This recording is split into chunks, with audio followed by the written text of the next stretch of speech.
Hello दोस्तों, श्री राधे राधे। आप सभी का स्वागत है आप सभी की अपनी चैनल में। दोस्तों, तो मैं आज बहुत ही ख़ास, बहुत ही इम्पोर्टेंट जो नया साल की शुरुआत करने के लिए और सबसे पहले आप सबको एडवांस में नया साल की ढेर सारे शुभकामनाएं। और जो भाई बहन की ये वीडियो अच्छी लग रही हो तो माता लक्ष्मी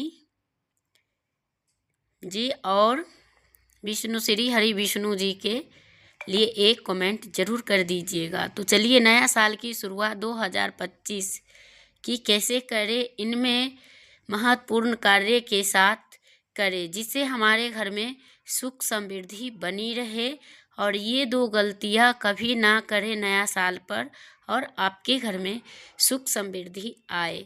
तो चलिए, वीडियो को लास्ट तक ज़रूर देखिए और वीडियो अच्छी लगी तो लाइक करें, शेयर करें, सब्सक्राइब करें।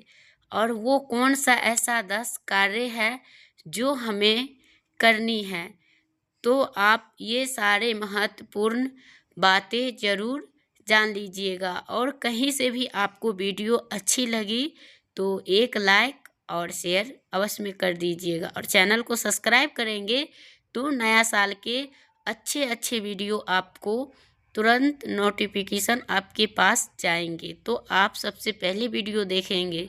तो इसलिए और अपने आसपास के लोगों से भी शेयर किया करो कि उनका भी इन वीडियो से उद्धार हो। तो चलिए, माता लक्ष्मी जी के लिए एक कमेंट तो ज़रूर कर दीजिएगा। तो चलिए, कोई नहीं, हम वीडियो को स्टार्ट करते हैं कि कौन सा ऐसा 10 संपूर्ण नियम है जो इन्हें हमें महत्वपूर्ण काम है जो हमें करना है। तो दोस्तों, वो 10 काम कौन सा है जो हमें करना चाहिए। तो चलिए, तो 10 कार्य कौन सी करना है और कैसे करना चाहिए। उस दिन सबसे पहले प्रातःकाल सो के सवेरे उठना चाहिए मनुष्य को। जब हम बिस्तर छोड़े उस दिन, नया साल के दिन, तो उस दिन आप अपने सारे परिवारों से बता दें कि उस दिन उनको सवेरे उठना चाहिए और उनको अपने हथेली को दर्शन करना चाहिए, क्योंकि उसमें सारे देवी देवता का वास होता है। और उनको देखकर और 3 बार अपने चेहरे पे हाथ को फेर लेना चाहिए।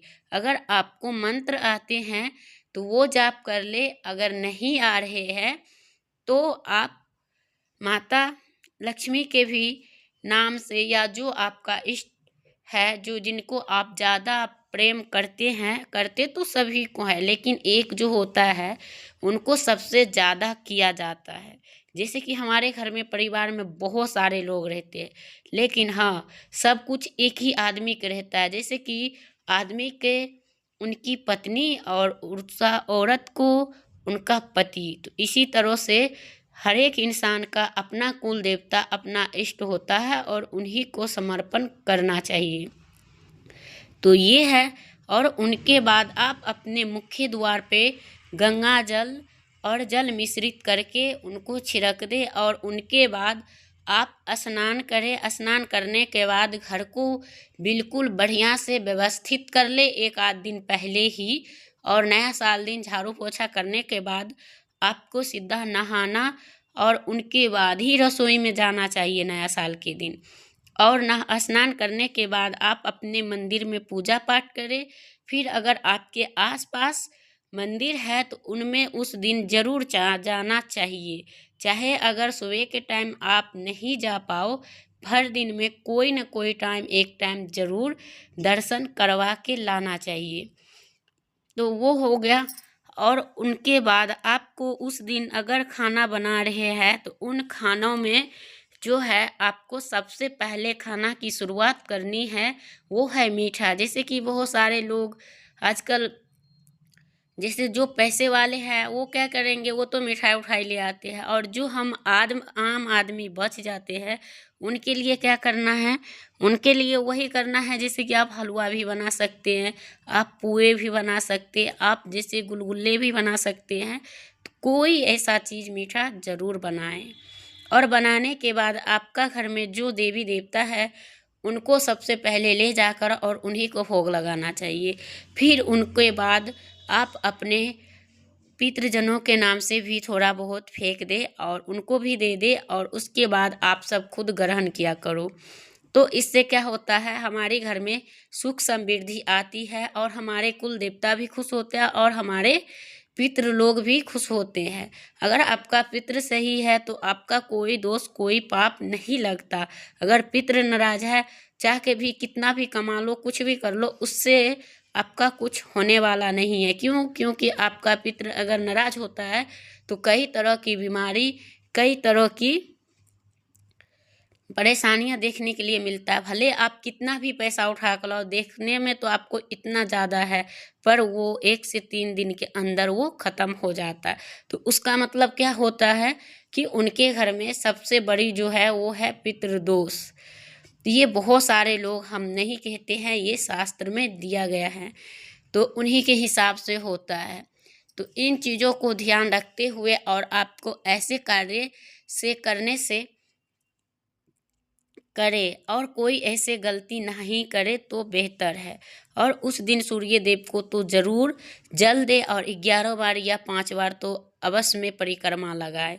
और उनके बाद आपको जो है वो महिलाएं हैं या बच्चे हैं या आदमी है, उस दिन कहते हैं नहीं बढ़िया उतना, तो कम से कम फटा हुआ नहीं होना चाहिए और ऐसे कपड़ा का धारण करे जो धोया हो, जो पवित्र हो। ये नहीं कि आप इतने गंदे पहन लो, ऐसा नहीं कोई करना चाहिए, किसी को नहीं करना चाहिए।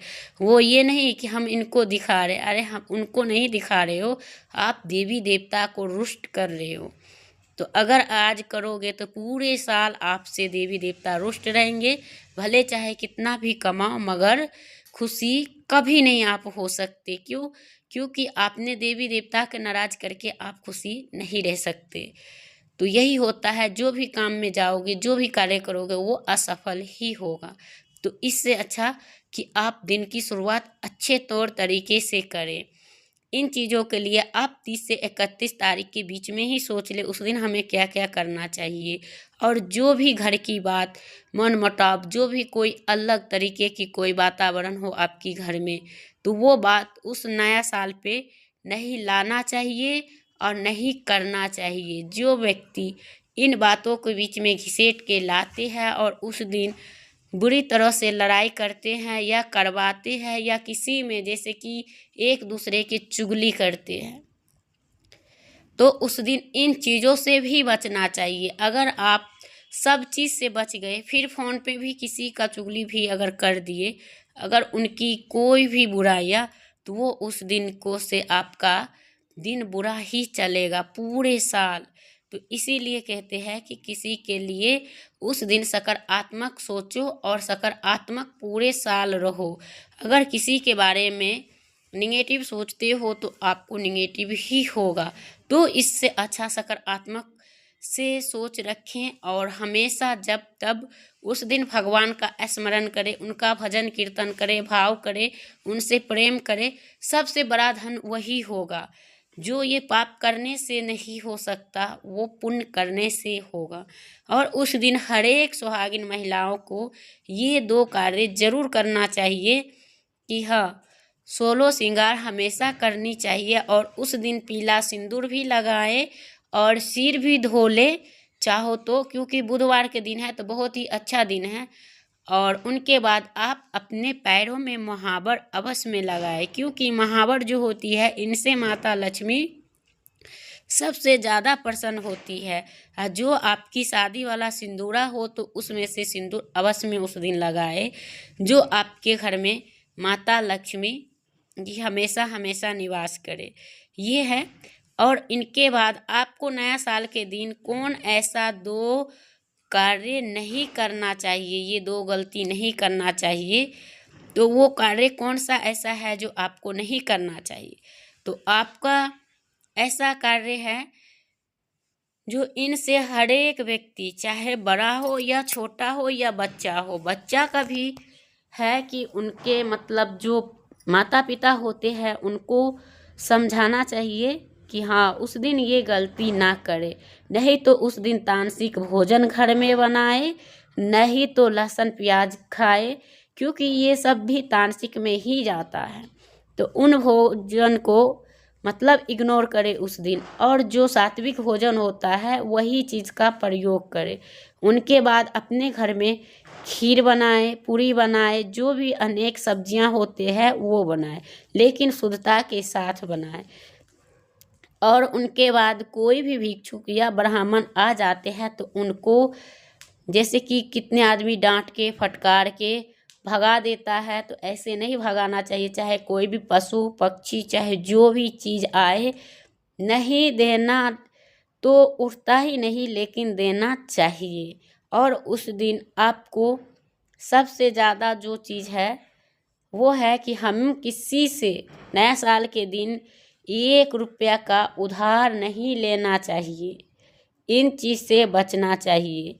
अगर आपकी दिन की शुरुआत करना हो तो सबको पता होता है कि हमें 30-31 तारीख, हमें 2 दिन 3 दिन 4 दिन बचता है, तो हम पहले से इनकी तैयारी करें। ये नहीं कि हम उस दिन सोचें, नहीं। अगर आपका यही कार्य करना हो तो 2 दिन 1 दिन पहले करके उनकी रख लो, जो कि आपकी उस दिन अच्छे से दिन गुजर जाए। और उस दिन चाह के भी, चाहे बच्चा हो, चाहे बड़े हो, चाहे छोटे हो, चाहे कोई भी घर का सदस्य हो, किसी से विवाद नहीं करे तो ही बेहतर है। अगर आपने किया तो उनका सज़ा आपके लिए रखा ही है और रहेंगे ही। और उससे क्या होगा, सज़ा यही होता है कि भगवान आपके घर में रहता नहीं, पर जिनके वजह से रहता है आप उन्हीं को नहीं जानते। तो फिर क्या है, हर एक व्यक्ति के आत्मा में भगवान का निवास होता है। तो कहते हैं माता लक्ष्मी हमेशा उनके जीभ पे बैठे रहते हैं। तो इसलिए कहता है माँ बाप का कभी भी कोई ऐसा शब्द संतान के लिए ना निकाले जो, हाँ, माता सरस्वती जी जब बैठते हैं, अगर वो चीज़ निकल जाता है उस समय जुबान से, फिर वो कोई विधाता नहीं मिटा पाते। फिर उस बच्चा का वही मतलब जो आपने आशीर्वाद या बकदुआ दिए हैं वो लग के ही रहता है। तो इन चीज़ों से उनको बचाना चाहिए और उनको रखना चाहिए। तो इसलिए कोई कार्य करने से पहले 10 बार 20 बार सोच लिया करो कि हम इतने जल्दीबाजी में इतना बड़ा फैसला कैसे कर सकते। तो कोई ऐसा गलती ना करे, और ख़ासकर संतान से इनके लिए ज़रूर बचा कर रखे, क्योंकि माँ बाप का श्राप एक लकीर की तरह होता है, वो कभी टालने से कटने से कट नहीं सकता। तो ये चीज़ होते हैं। और हमें उस दिन क्या करना चाहिए, अपने बच्चों के घर में हरे कलर का तोता लगाना चाहिए। तोता वाला कोई भी तस्वीर लेके आना चाहिए, जिससे कि आपके बच्चा का पढ़ाई में मन लगेगा और आपका बच्चा का भविष्य बहुत ही उजाला होगा। तो ये कार्य सब आप उनके लिए कर सकते हैं। उस दिन चाहो तो आप लोग कोई भी पुष्प, चाहे कोई भी पेड़, ऐसा शुभ कार्य वाला लेके आओ, और उनको लगाने से आपका सबसे बड़ा लाभ और बड़ा योग मिलता है। तो ये चीज़ ज़रूर करें, क्योंकि इससे प्रकृति भी प्रसन्न होती है और खुश रहते हैं, और उनके साथ साथ आपका भी परिवार खुश रहेंगे। तो ऐसे कार्य करना चाहिए। और बहुत सारे का ये भी क्वेश्चन होगा कि हम ये कार्य नहीं कर सकते हैं तो हम क्या करें। तो कोई ज़रूरी नहीं है कि आप महंगा पेड़ लाओ तो ही लगाओ। कोई सा ऐसा 30-10 रुपया में भी आजकल गांव सब में तो सस्ता मिल जाता है। जो शहर में रहते हैं उनको थोड़ा बहुत महंगा मिलता है, तो 30, 25, 50 ऐसे का आता। आपकी जितनी बजट हो उतने में ही कर लिया करो, और उस दिन कोई चीज़ का ऐसा हानि ना करे, चाहे वो पक्षी हो, चाहे पशु हो, चाहे कुछ भी हो। कोई चीज़ का कष्ट नया साल के दिन नहीं देना चाहिए। जहाँ तक हो घर में हमेशा अच्छे स्वभाव और अच्छा वातावरण रखें और खुद को रखने दें। क्यों, अगर आपके घर में कोई बड़े बुजुर्ग है तो आप उनको भी कोई तरह के बात नहीं बोले तो ही अच्छा है। उस दिन आप बचा लें, क्योंकि उस दिन आपका दिन की शुरुआत होंगे और आप ऐसे अनाप शनाप कुछ भी बोल रहे हो, फिर उनको भी कष्ट होगा। तो इससे अच्छा कि उस दिन बचा के ही रखे तो बहुत बेहतर होगा। जैसे कि हम लोग एकादशी और कोई भी कार्य, अगर वो लोग का अगर समझाने के बावजूद भी कर रहे हैं तो उनका नतीजा वो खुद स्वयं भोगते हैं। तो दोस्तों, मैं करूँगी वीडियो की यहीं पे एंड, फिर मिलती हूँ एक नया वीडियो के साथ। तब तक के लिए बाय बाय।